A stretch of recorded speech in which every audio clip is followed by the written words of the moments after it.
Bonjour à tous, bienvenue sur ma chaîne. Merci pour vos likes et vos partages. Nous sommes aujourd'hui avec Jean Levadou, le secrétaire de l'association La France Prix. Nous allons parler de la pierre, évidemment, de chapelet, de l'importance de la pierre dans le climat, dans l'atmosphère d'aujourd'hui.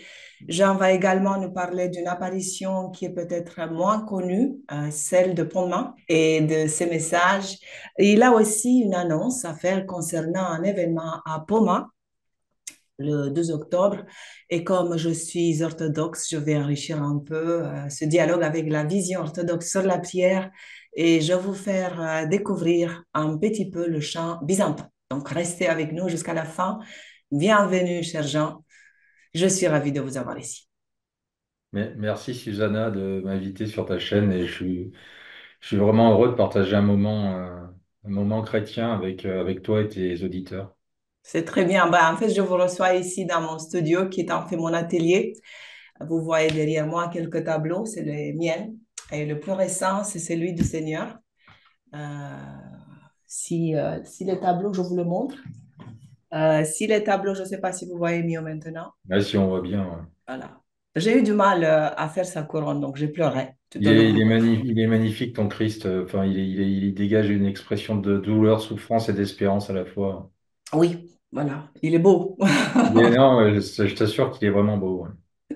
Ta couronne, tu as très bien fait cette couronne. C'est très bien, merci. Donc, si jamais vous êtes intéressé par l'art, par mes tableaux, visitez ma galerie virtuelle. Le lien se trouve dans les commentaires. Bon. Est-ce que nous pouvons commencer par une prière, évidemment? Bien sûr. Je vous laisse faire la prière. Au nom du Père et du Fils et du Saint-Esprit, ainsi soit-il. Je vous salue Marie, pleine de grâce, le Seigneur est avec vous. Vous êtes bénie entre toutes les femmes, et Jésus, le fruit de vos entrailles, est béni. Sainte Marie, Mère de Dieu, priez pour nous pauvres pécheurs, maintenant et à l'heure de notre mort, ainsi soit-il. Amen. Amen. Au nom du Père, du Fils et du Saint-Esprit, ainsi soit-il. Amen. Voilà, très bien. Voilà. C'est bien commencé. Exactement, c'est important de commencer C'est par une très prière. important. Voilà. Est-ce que vous pouvez vous présenter à nos auditeurs votre parcours catholique, aussi l'historique de l'association La France Prix, comment elle a été créée, pour quel but? Nous allons parler en détail plus tard, mais D'accord. juste pour nous introduire un petit peu au sujet. Alors, je m'appelle Jean Levadou, je suis secrétaire de l'association catholique La France Prie, dont le but est de réciter les chapelets dans l'espace public en France et dans le monde entier. J'ai 53 ans et je suis catholique. J'ai eu une formation catholique et ensuite j'ai eu une traversée du désert de 21 ans jusqu'à 50 ans. Donc j'ai eu une longue traversée du désert où je continuais quand même à prier, mais j'étais plus vraiment un pratiquant de l'Église catholique. Et je suis revenu à la pratique religieuse il y a 3 ans en arrière. Euh, voilà un petit peu pour les présentations. L'association dont je suis le secrétaire, la France Prix, organisera le 12 octobre à Pontmain un grand rassemblement, une grande procession avec ces trois vierges pèlerines qui ont sillonné la France pendant 20 mois. Voilà, Susanna, pour la présentation succincte. Oui, c'est très bien, non, parce qu'on va rentrer de toute façon dans les détails, mais Voilà. j'aimerais savoir un petit peu plus sur cette sortie, cette Alors, traversée du désert. C'est très intéressant parce que nous avons, je ne devrais pas le dire, mais nous avons exactement le même âge. Et mon historique est similaire au vôtre, c'est-à-dire que moi aussi, à 3 ans, je suis revenue en force chez l'orthodoxie après une traversée à mon style.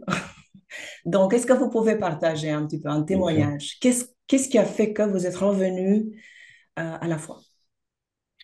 Alors, ce qui fait que je suis revenu à la foi, je pense que j'ai abandonné la foi. J'avais 21 ans, j'étais en pleine force de l'âge, je commençais ma carrière professionnelle dans l'armée française.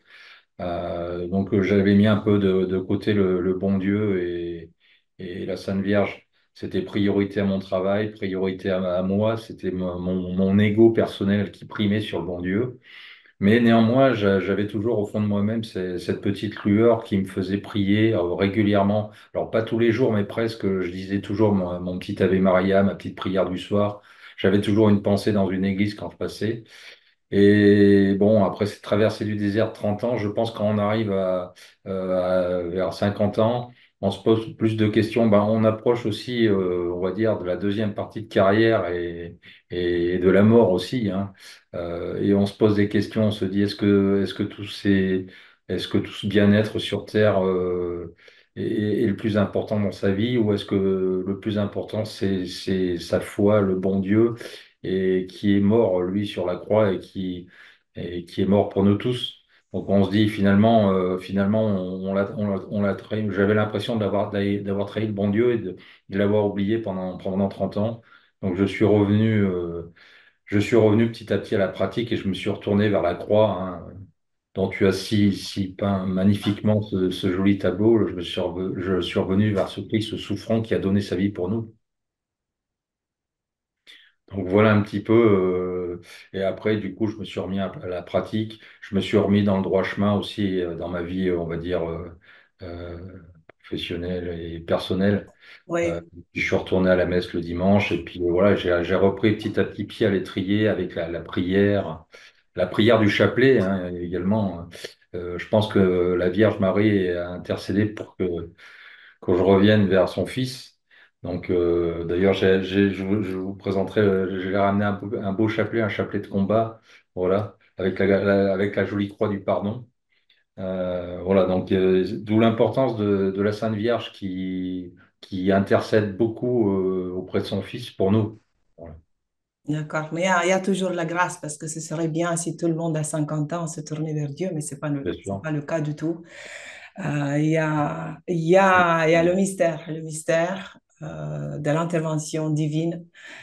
Et je pense qu'il faut l'accueillir. Moi aussi, j'ai découvert en fait que, bon, je me déclarais orthodoxe avant, mais sans nécessairement aller à l'église, sans la confession, sans la prière. Et j'ai découvert en fait que plus tu le fais, plus tu l'aimes faire. En fait, ça t'enveloppe et ça t'amène. Et maintenant, j'ai Et, hâte de mon moment et- avec le Seigneur pendant la prière. Donc, c'est génial et ça. je pense que c'est important parce que je rebondis un peu sur ce que tu dis. Tu as abordé un sujet important, c'est les sacrements.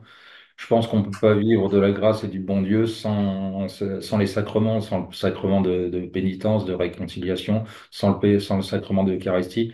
Je pense en fait, le bon Dieu nous a donné ces sacrements et la prière qui sont le moyen de nous sanctifier, de se tourner vers lui, de vivre pleinement de sa grâce et d'être près de lui, quoi. Tout à fait, tout à fait. La repentance, c'est très importante. Oui, J'entends souvent ce commentaire hein, des gens qui disent ouais, mais être chrétien, c'est la voie facile parce que tu dis, bon, moi, je laisse toi Dieu et tu crois à la vie éternelle. Et puis, voilà, c'est une évaluation en fait du quotidien. Mais en fait, je pense que la voie chrétienne est la plus dure parce qu'il faut que tu regardes à l'intérieur de toi, il faut que tu vois ses péchés. C'est pas tout simplement un acte, voilà, simple de communication quand tu déclares tes péchés. Tu le sens, c'est douloureux. Là, bien c'est pas sûr. que j'aime la douleur, mais c'est douloureux. Il y a la joie derrière ça. Après, on découvre qu'il y a une joie, en fait, à suivre le chemin du Christ et qu'il y a une joie dans la croix. Nous venons tout justement de fêter l'élévation de la croix. Ça a été un office magnifique, magnifique. Bon, continuons et parlons de la prière. Après, juste pour reprendre ce que tu disais, c'est vrai qu'il y en a qui disent que c'est la facilité, mais je pense pas. Le bon Dieu a bien dit, si vous voulez être avec moi, prenez votre croix et suivez-moi. Euh, je pense que le bon Dieu envoie une croix à tout le monde et à nous de porter sa croix pour arriver à lui, quoi. Tout à fait, gloire à Ouais, Dieu. c'est donner aussi un sens à la souffrance, surtout avec les débats actuels sur la fin de vie. Je pense que souffrir avec le bon Dieu, c'est donner un sens à cette souffrance et à sa vie. Et quel sens, quel sens. Exactement. Le sens le plus important de la vie. Gloire à Dieu. Bon, puisqu'on est arrivé là avec notre conversation, pourquoi la prière est donc centrale dans la vie du chrétien? Comment la Alors, prière, en fait, permet d'établir une relation avec Dieu? Et je rappelle à nos auditeurs que moi, je suis orthodoxe, Jean est catholique, donc on va discuter, on va présenter les deux points de vue ici. Donc, du point de vue catholique, euh, comment la prière établit la relation avec Dieu.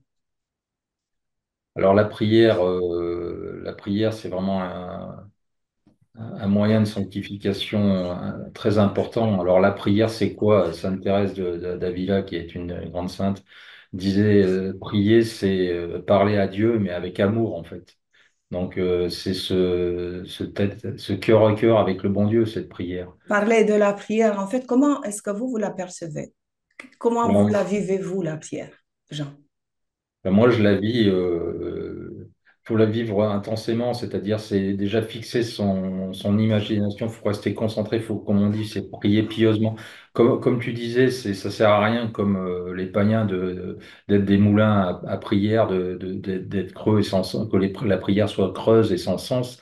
En fait, il faut se concentrer et dire des mots d'amour au travers les prières, notamment du chapelet, s'adresser à la Sainte Vierge et à son Fils. Voilà, ce cœur à cœur, ce moment, hein, c'est en fait, même si parfois on est un petit peu ailleurs, je reprendrai toujours cette image d'un prêtre en sermon qui me disait, en fait, la prière, c'est consacrer du temps au bon Dieu. C'est un petit peu comme la maman quand elle fait son repassage avec son fils qui joue à côté. Même si son fils joue à côté, ben, il donne du temps à sa maman. Et c'est exactement ça la prière. Même si parfois on est ailleurs, ben, le bon Dieu ou la Sainte Vierge sont contents parce qu'on leur consacre du temps. Voilà. Donc Tout à c'est fait. Tout à fait. J'avais prévu ici une petite cotation de Saint Macaire d'Optina qui disait priez simplement, ne vous attendez pas à trouver dans votre cœur un don remarquable de prière. Considérez-vous comme indigne de celle-ci, alors vous trouverez la paix. Servez-vous de la froideur et de la sécheresse de votre prière comme nourriture pour votre humilité. c'est joli. C'est magnifique. C'est joli, Susanna. Et, dans l'Église catholique, ce qui est important, c'est ce qu'on appelle la communion des saints, c'est-à-dire cette communion entre les morts euh, et les vivants. En fait, entre l'Église triomphante aussi, les saints, l'Église souffrante, ceux qui sont au purgatoire, et l'Église vivante, l'Église souffrante, c'est nous sur terre. Et en fait, on prie les uns pour les autres, et c'est très important. Nous, on prie pour le repos de l'âme de nos morts. Et ceux qui sont près du bon Dieu prient le bon Dieu pour intercéder vers nous, vers la terre, vers l'Église souffrante. Voilà, cette communion des saints, c'est très important dans l'Église catholique. Et chez les orthodoxes aussi. Oui, Et pour faire une petite parallèle, vous savez, chez les orthodoxes, la prière est avant tout un moyen d'union, de communion avec Dieu. Euh, Très poétiquement dit, elle est vue comme la respiration de l'âme. Voilà. Elle établit une relation réelle, vivante avec Dieu, pas celui d'il y a 2000 ans, mais celui qui vit aujourd'hui. Et il n'est pas seulement une demande ou une requête, mais un dialogue. C'est un dialogue direct avec Dieu, un acte d'adoration, de repentance et de gratitude. Et les pères de l'Église orthodoxe enseignent que la prière est nécessaire pour atteindre ce qu'on appelle, nous, c'est un terme grec, la théosis, c'est-à-dire la déification ou la participation à la nature divine, qui est le but ultime de la vie chrétienne. Et Saint Grégoire Palamas, c'est un grand théologien orthodoxe, disait que la prière purifie le cœur et ouvre l'homme à la lumière divine. ouais, Voilà. c'est ça, c'est Voilà. joli aussi. Et c'est important en plus. Il va y avoir la fête des morts, en fait, le 2 novembre. Il va y avoir, on va prier pour nos morts dans les cimetières et c'est important de prier. Le bon Dieu, le jour du jugement, et lui, il a un regard sur l'éternité. Il prend en compte justement toutes ces prières. Le jour du jugement, prend en compte toutes ces prières qui seront dites même dans le futur. Donc, c'est important de prier pour nos morts. Voilà. C'est bien je vois avec tous les crimes, je pense à cette petite Philippine.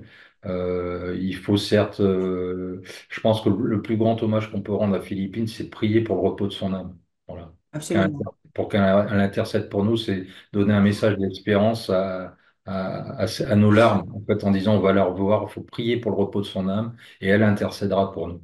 Voilà. Je voulais lui rendre hommage à Philippine, cette petite, qui était une catholique fervente, voilà, qui a été malheureusement assassinée sauvagement.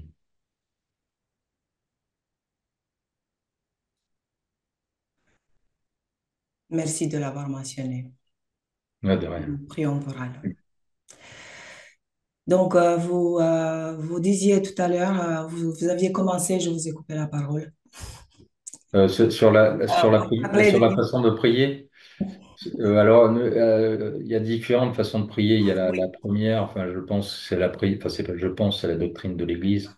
C'est la prière d'adoration, de louange, de remerciement à Dieu, dont on adore Dieu et on lui adresse.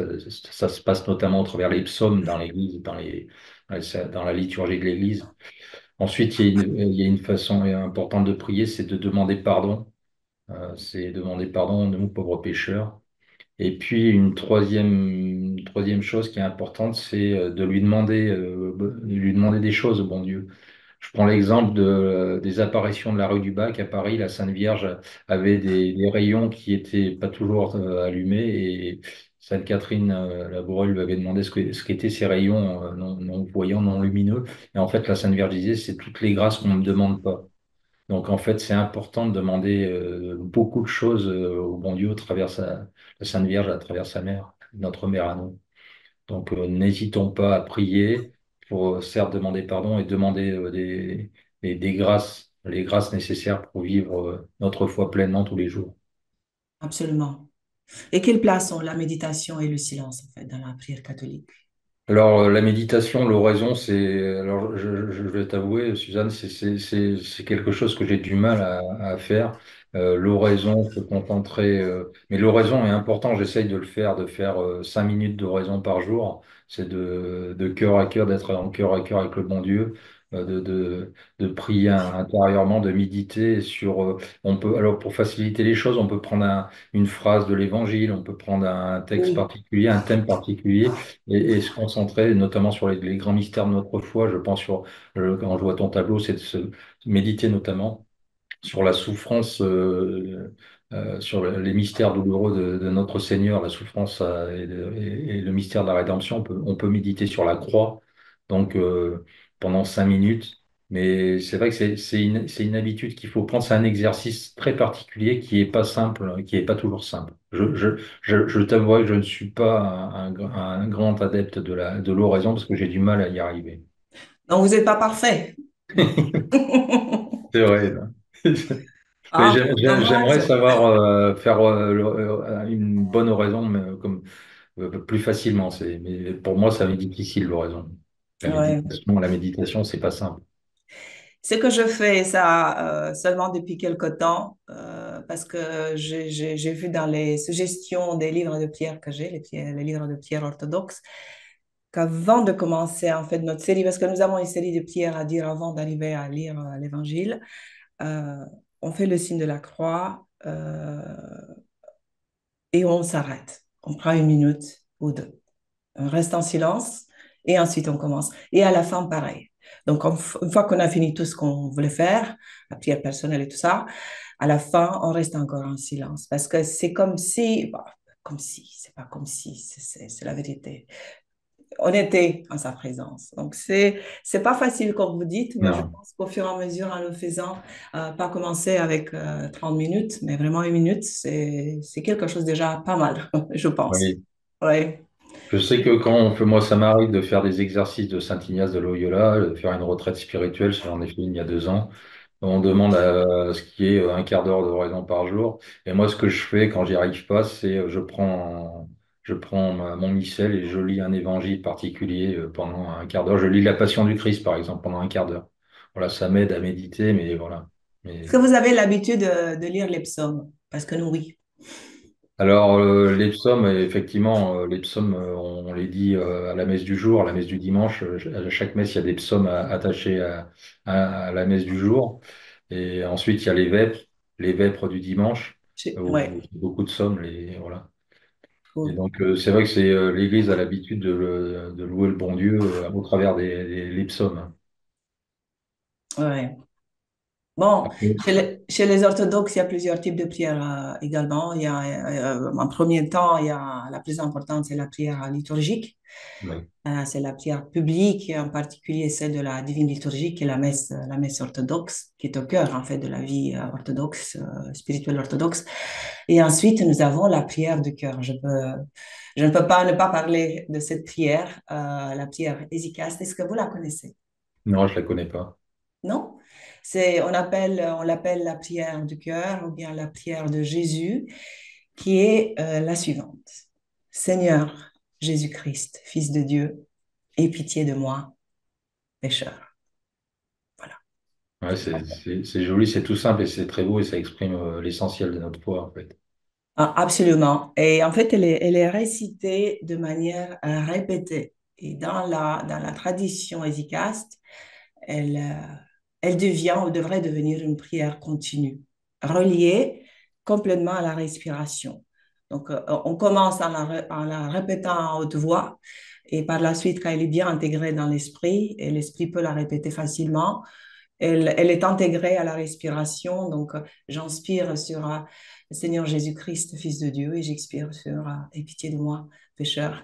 Donc, pour les orthodoxes, peut-être que pour vous aussi, le nom du Christ a un pouvoir particulier car il contient en fait la présence même du Christ. Donc, quand on dit son nom, il est là.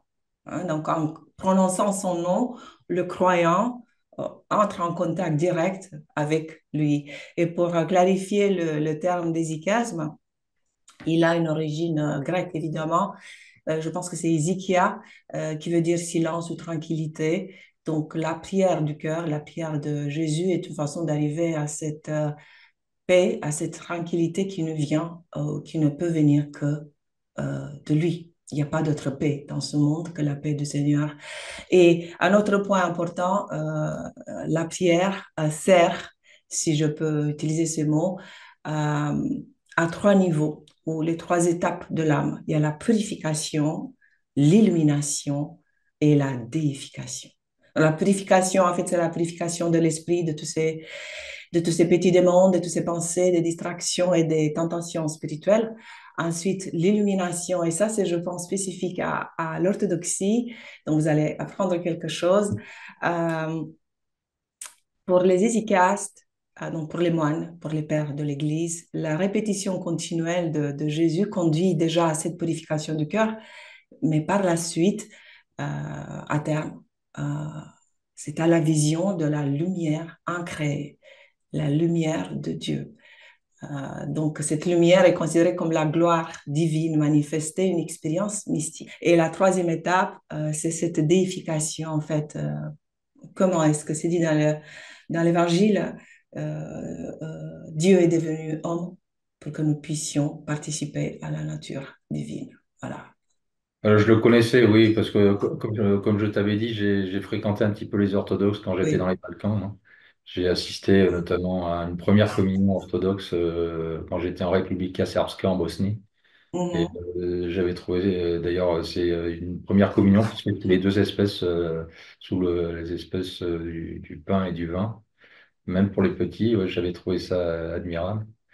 Et non, je connaissais. Alors, l'Église catholique essaye de prier beaucoup le matin pour avoir cette prière, ce qu'on appelle la prière vertueuse, c'est-à-dire d'être le plus longtemps possible en contact, en lien avec le bon Dieu, c'est-à-dire de par les matines, notamment les congrégations, prient énormément le matin pour rester justement en présence de Dieu le plus longtemps possible dans la journée. Oui, c'est très beau. Oui. Voilà. Et nous avons aussi, bon, pour finir, nous avons la prière personnelle. Les orthodoxes prient souvent dans la maison, devant des icônes. On récite les psaumes. Moi, en tout cas, personnellement, je lis l'évangile, l'apôtre du jour, des prières des saints. Donc, on prie beaucoup à nos saints, chacun a son saint préféré.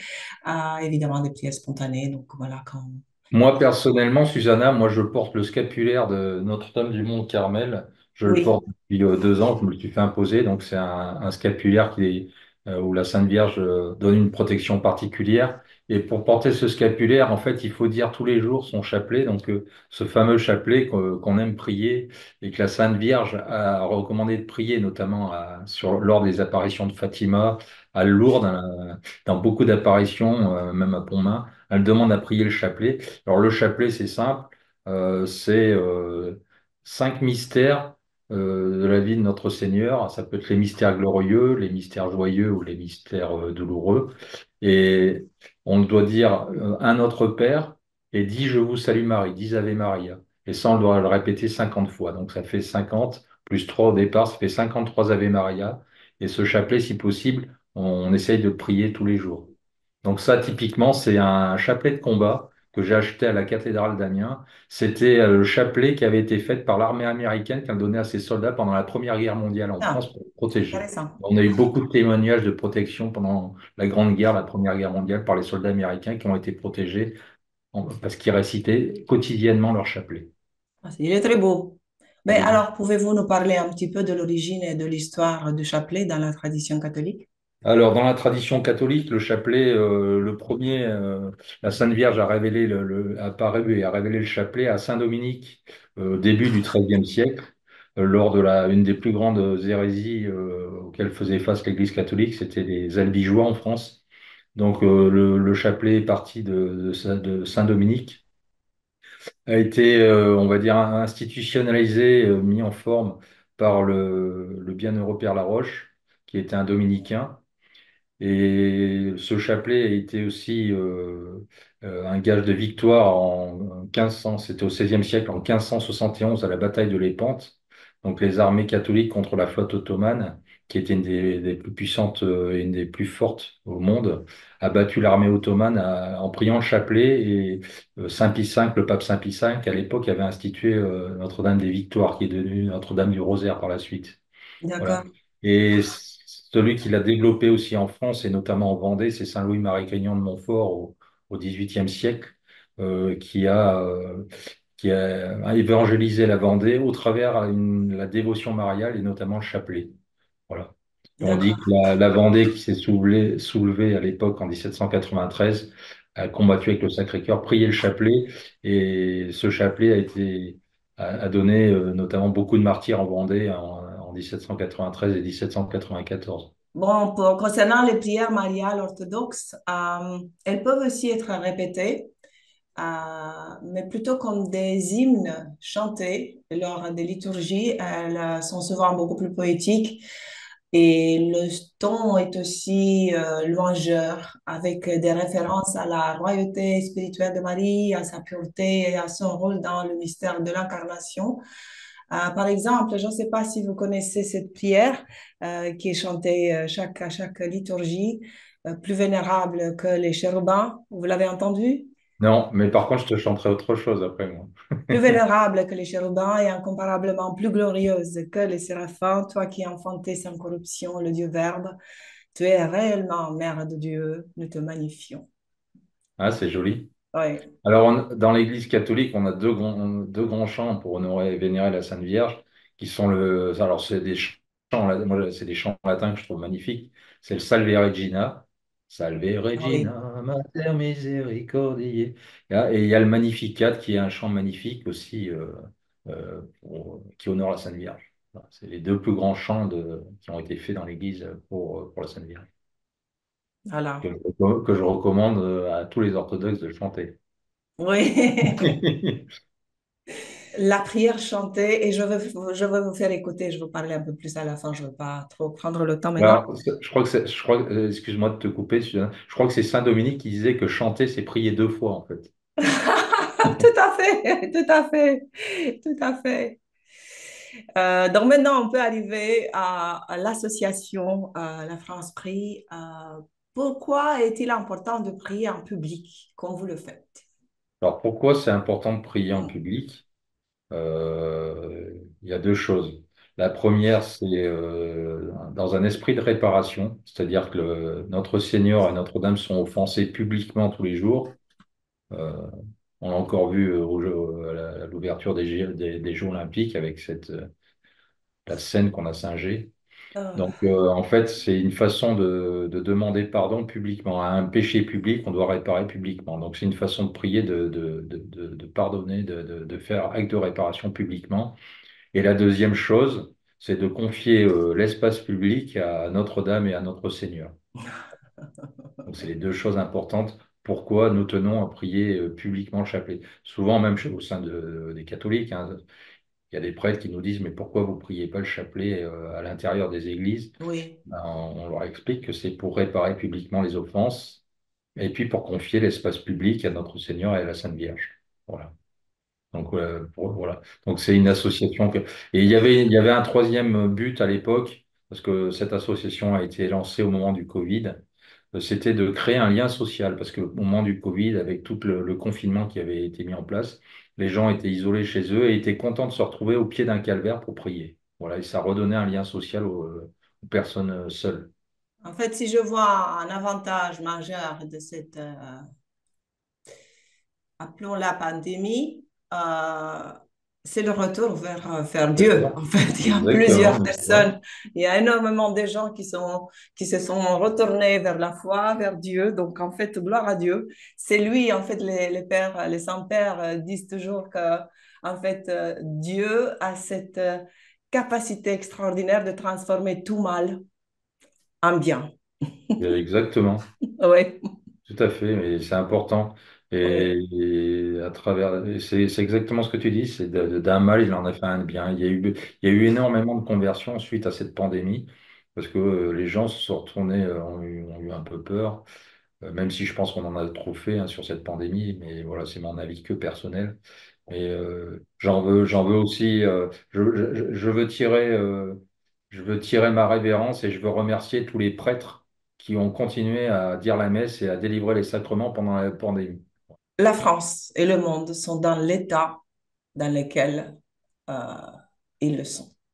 Comment doit-on prier pour la France? Doit-on prier pour la conversion? Parce que la Sainte Vierge peut jouer un rôle important à Bien ce sûr, sujet.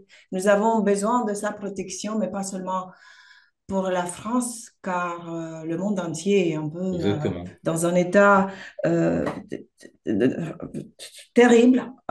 Il y a des forces extérieures aussi à la France qui veulent détruire le christianisme, les nations, les cultures. Comment prier? Donc, dites-moi comment prier pour la sauver, la France au moins. Eh ben, un moyen tout simple pour la conversion du monde, la paix dans le monde et la conversion du monde, c'est le chapelet. Voilà. C'est une arme que nous a donnée la Sainte Vierge et je recommande à tout le monde de dire quotidiennement son chapelet pour confier la France et le monde entier à Notre-Dame et pour la conversion des pécheurs. Voilà, c'est mon message du jour. C'est ça, c'est l'arme. C'est l'arme, exactement. C'est l'arme la plus puissante. C'est Très l'arme la bien. plus puissante.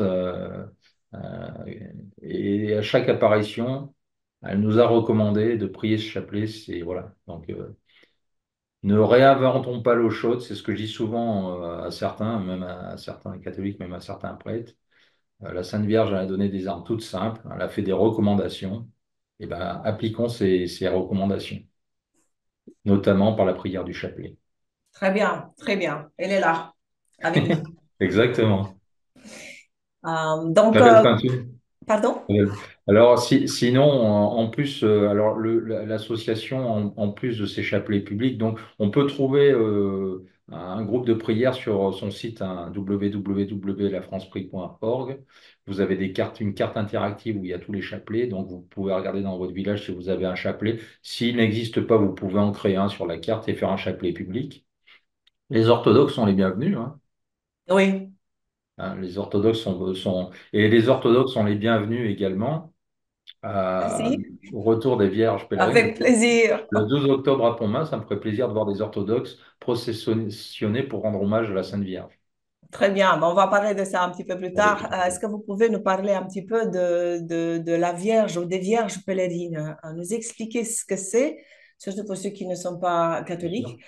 et quelle est son importance dans la dévotion catholique. Alors, le deuxième projet de l'association était la mise en place de Vierges pèlerines. Alors, une Vierge pèlerine, c'est quoi? C'est simplement une Vierge. Alors, nous, on a choisi Notre-Dame de Fatima pour son message de paix dans le monde. On a pris Notre-Dame de Fatima. Donc, c'est une statue qui fait 80 centimètres de haut, presque 1 mètre, 80 centimètres de haut, que les groupes de prière se transmettent de groupe en groupe. Alors, j'essaye des élongations de maximum 100 km entre chaque village ou chaque ville, en fonction de ceux qui s'inscrivent sur notre site. Oui, Ils reçoivent la Vierge, elle est dans une boîte, dans une boîte en bois, elle est protégée. Et les gens honorent publiquement la Sainte Vierge, la passent de famille en famille et la prient lors du chapelet public, ils l'exposent. Donc c'est une façon d'honorer Notre-Dame et de relancer ce culte marial populaire qui s'était un peu perdu en France ces dernières années. Donc Génial, c'est super, voilà. super. Et donc la Vierge a parcouru, alors on avait trois vierges, on a fait trois vierges en fait. Et on a fait trois parcours. On a fait un parcours sur la côte méditerranéenne, Oui, un parcours sur la côte centre-France, Paris-Nord, et un parcours sur la partie côte atlantique. Donc ces trois vierges, on les avait fait partir de l'île Bouchard le 3 décembre 2022. L'île Bouchard, c'est un lieu d'apparition au sud de Tours, dans le 37. Elles ont parcouru 12 000 kilomètres et là, elles sont arrivées au terme de leur périple. Et on les fait remonter, on les réunit à Pontmain le 12 octobre pour les vénérer, les remercier de tant de grâce dans tous les foyers français. Et on les couronne. Notre président a commandé des couronnes, on va les couronner pour bien les honorer. Voilà, c'est ce très sera beau. magnifique. Et on espère que vous viendrez nombreux. Donc le départ de cette procession, c'est à 14 heures devant le sanctuaire de Pontmain, de Notre-Dame de Pontmain, devant la basilique. Est-ce que vous parlez de Poma près de Limoux? Alors c'est Pontmain, Pontmain près de Laval, en Mayenne, c'est dans département 53. Ah, d'accord. Non. Très bien, très bien. Donc, ben, selon vous, quelles sont les grâces, si on peut les appeler comme ça, les grâces spirituelles qu'on espère recevoir en accueillant une Vierge pèlerine chez soi? Alors les grâces qu'on peut avoir, bah, c'est déjà une protection de soi-même et de sa famille. La Sainte Paradis. Vierge envoie des grâces pour vivre pieusement au sein des familles, de nous protéger de tout péché. Voilà. Et c'est une façon aussi de faire de l'apostolat, de dire à nos voisins proches, à nos amis proches, ah, venez, voyez cette Vierge, venez la prier, demandez-lui des grâces, demandez-lui protection, demandez-lui de protéger notre beau pays qui est la France, demandez-lui ben, de pardonner, on est là pour pardonner aussi, pardonner les offenses qui sont faites au cœur immaculé de Marie. Oui, Voilà. Donc, c'est des choses simples, mais qui sont importantes dans la vie d'un chrétien, d'un catholique. oui, tout à fait. Et puisqu'on parle de statues, nous avons les icônes, on Si est... vos icônes n'étaient pas si chères, j'en achèterais Je beaucoup. sais, je sais, je sais pas Et pourquoi elles sont si je chères. sais, moi qui suis sur le Pays Basque, j'ai un petit magasin à côté de la cathédrale de Bayonne qui fait des icônes roumaines, justement magnifiques. Et moi, j'aime beaucoup les icônes. Moi, je peignais parce que j'aide de temps en temps à peindre les frescos, les fresques dans l'église. J'ai eu la chance d'avoir les deux monastères qui sont près de moi, qui étaient en Ouais. travaux. Donc, comme je peins, je peux les donner un coup de main. Donc, c'est magnifique. Il y a je sais pas pourquoi, on est souvent, j'aime pas trop le mot attaqué, mais on est critiqué, trop critiqué par les protestants parce ils pensent qu'on idolise en fait les icônes. Mais moi, je dis en fait, les icônes, pour les orthodoxes, c'est l'histoire, c'est l'évangile dans des images. Bien C'est sûr. l'histoire dans des images. Et comme la parole de l'évangile, elle est sainte, et la parole était avec Dieu, et la parole et Dieu, pour nous, c'est pareil. L'image de Dieu qui raconte l'histoire, c'est la parole de Dieu, donc c'est Dieu. Mais Et on n'aime pas le bout de bois, c'est le Christ qui est là, c'est une porte vers le royaume de Dieu, en fait, l'icône. Mais exactement. pour vous, les statues, expliquez-nous comment vous les voyez. Bah, les statuts, ça permet de développer enfin, la dévotion, en fait. Nous, on est humains, on a besoin de voir quelque chose pour Exactement, pouvoir se concentrer et prier tout à fait. convenablement. En fait, on a besoin de ça. Nous. On est en chair, en os, et on a besoin de voir une statue pour s'adresser à ces saints. Alors, c'est comme tu disais, c'est important de prier les saints, en fait, de demander leur intercession auprès du bon Dieu. Le premier saint qui a eu, et qui est dans l'Évangile, qui est magnifique, c'est le bon larron, qui était le plus grand des bandits et qui, sur la croix, malgré tous ses péchés, a reconnu que le Christ était le Fils de Dieu. Donc, on est sûr que lui, il est au paradis, parce que notre Seigneur dit ce soir, là, tu seras avec moi dans le paradis. Donc, et tous ces saints, ils sont près du bon Dieu, et ben, c'est important de prier pour qu'ils intercèdent pour nous. Voilà. Au travers Ouais. les icônes, au travers les statues, voilà. Alors forcément, les protestants, ils se limitent à une statue de plâtre, mais non, on s'adresse, on s'adresse pas à la statue, on s'adresse à un saint, voilà. Bon, parlons un petit peu de l'histoire de l'apparition de la Vierge Marie à Pont-de-Main. Je ne la connais pas, donc je vous avoue, je n'ai pas eu le temps de lire. Donc expliquez-nous en quelques mots qu'est-ce qui s'est passé et quels sont les messages. Alors, les messages de la Vierge, là, pour moi, alors, c'est une apparition qui a eu lieu le 17 janvier 1871. OK. Donc, pour resituer le contexte, la France était en guerre et les Prussiens contre les Prussiens, et les Prussiens étaient aux portes de Laval, étaient pas loin de Pontmain. Voilà. Donc, les Français étaient désespérés. Euh, le père Guérin, qui était le prêtre du diocèse de Pontmain, qui avait une grande foi et une grande dévotion mariale, était lui aussi un peu découragé parce que le dimanche qui a précédé les apparitions, même ses paroissiens lui avaient fait la réflexion, lui avaient dit, mon père, ça sert à rien d'allumer les vierges, les cierges et de prier parce que les Prussiens sont à côté et c'est la catastrophe. Et puis, ce 17 janvier 1871, on a quatre jeunes enfants qui ont vu la Sainte Vierge au-dessus d'une ferme qui était proche d'eux. Et c'est une apparition qui a duré pendant 3 heures, qui a duré de 18 heures jusqu'à 21 heures. Et en fait, le prêtre de l'abbé Guérin, à l'appel des enfants, est venu, les sœurs sont venues, les gens, les paroissiens, c'était une petite commune de 50, 100 habitants, sont venus. Mais il y avait que ces quatre petits-enfants, dont les petits Barbedettes, c'était deux frères. Euh, Joseph et Eugène, je crois, leur prénom. Donc, c'était les seuls qui voyaient la Sainte Vierge. Et pendant 3 heures, ils ont prié la Sainte Vierge. Alors, la Sainte Vierge leur a dit, priez, priez mes enfants, le bon Dieu vous exaucera en peu de temps. Mon fils se laisse toucher. Donc, c'est un message simple. C'est même en cas de désespérance, priez. Et d'ailleurs, la Vierge de Pontmain, on l'appelle la Notre-Dame de l'Espérance. Et qu'est-ce qui s'est passé? C'est que quelques jours après, les Prussiens ont été stoppés à Laval de manière miraculeuse. Et même l'évêque qui était sceptique, en voyant cette défaite des Prussiens devant Laval, a reconnu, il y a eu une reconnaissance quasiment immédiate par l'Église catholique, par l'évêque local de cette apparition. Et cette apparition qui est toute simple. Alors la Vierge avait également un Christ rouge dans les mains et elle pleurait un peu comme à Notre-Dame de la Salette pour dire que voilà, malgré les offenses de son fils, il fallait prier.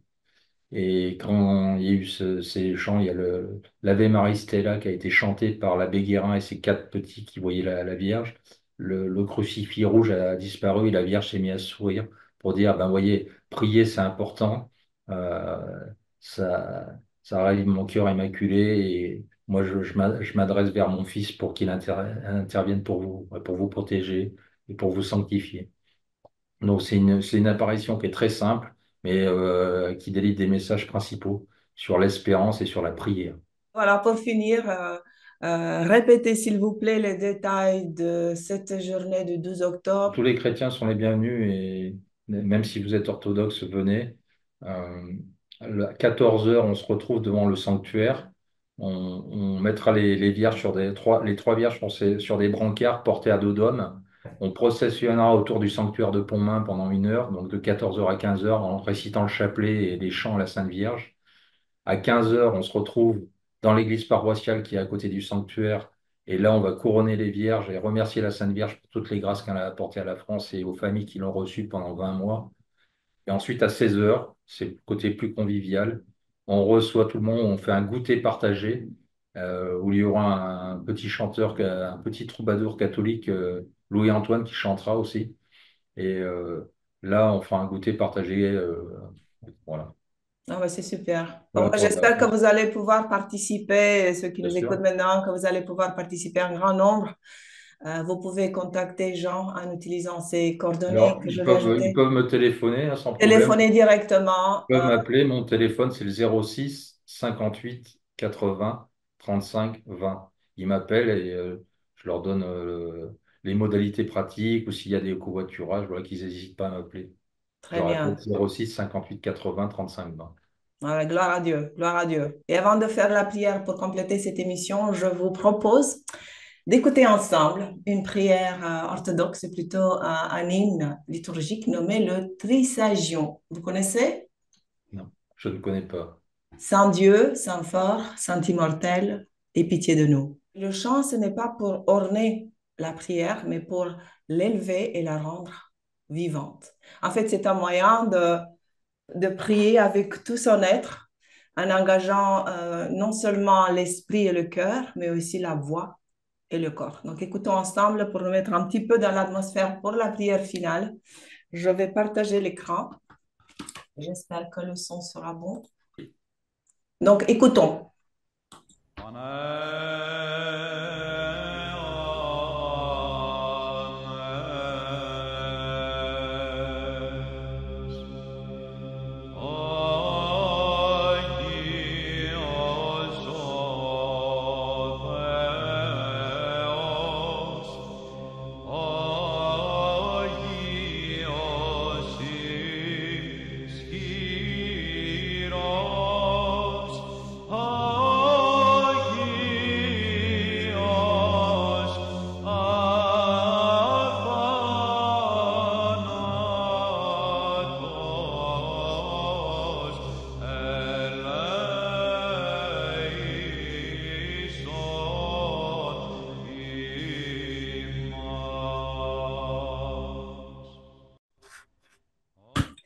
Voilà, Oui, c'est joli. c'est magnifique.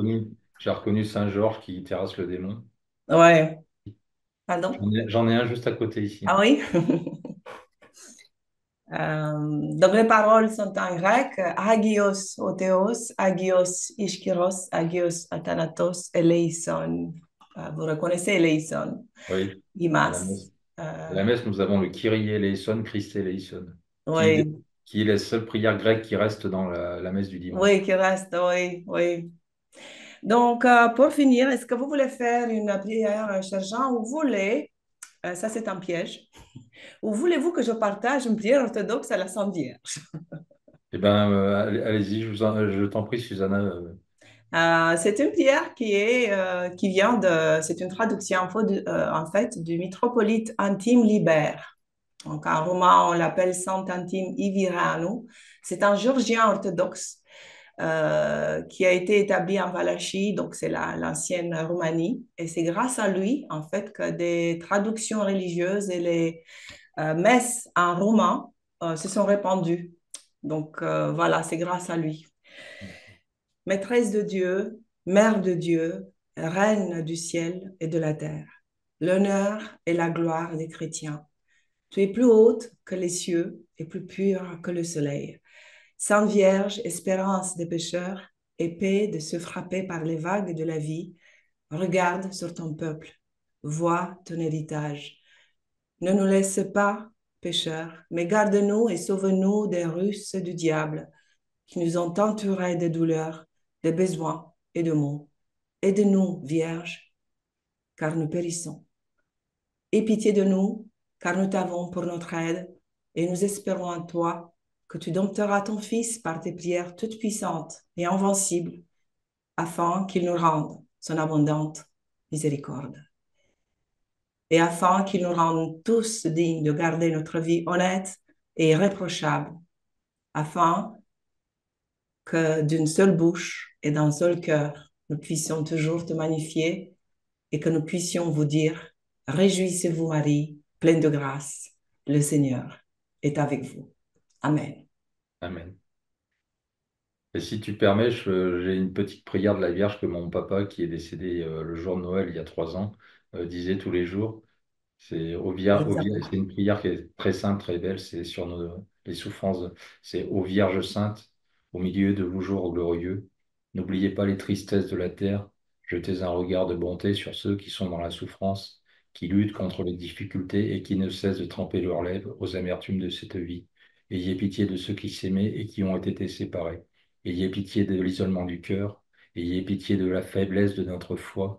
Ayez pitié des objets de notre tendresse. Ayez pitié de ceux qui pleurent, de ceux qui prient, de ceux qui tremblent. Donnez à tous l'espérance et la paix. Amen. Gloire au Père et au Fils et au Saint-Esprit, et maintenant et toujours, et dans les siècles des siècles. Amen. Amen. Merci Jean pour cette Ouais. conversation. Merci Susanna, c'était super. Merci, chers frères et sœurs. Voilà l'importance de la prière. Donc, si vous avez la possibilité d'aller à Poma le 12 octobre, n'hésitez pas de contacter Jean. Je vais conclure cette conversation par un mot de nos pères, Hilarion Fella, qui disait, la volonté de Dieu opère à travers la volonté de l'homme. Dieu est tout-puissant par sa perfection. L'homme est tout-puissant par la liberté de sa volonté. Merci de nous avoir regardés, que la paix et la miséricorde du Seigneur soient avec nous tous et à la prochaine. Merci.